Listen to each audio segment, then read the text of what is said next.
सरोज बाबू इके कर दी हल है, इके कर दी हल है, हौ पिए वाला पनिया के कर दी हल है, हौ पिए वाला पनिया के कर दी हल है,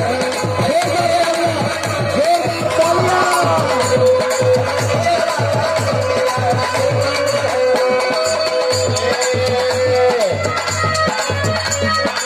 रोई रोई, अरे रोई रोई भीम कह सुना रमाबाई,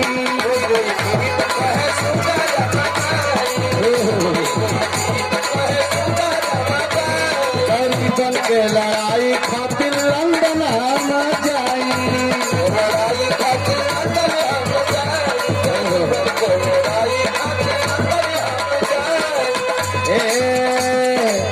राधी रतन के न देते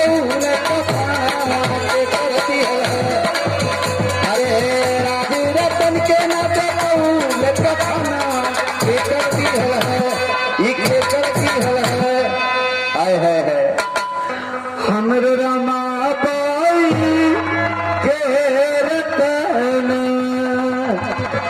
इके करी दी। एक बार हाथ उठा के आप लोग जय भीम का नारा लगाएंगे। सभी लोग तैयार हैं? माता बहने आप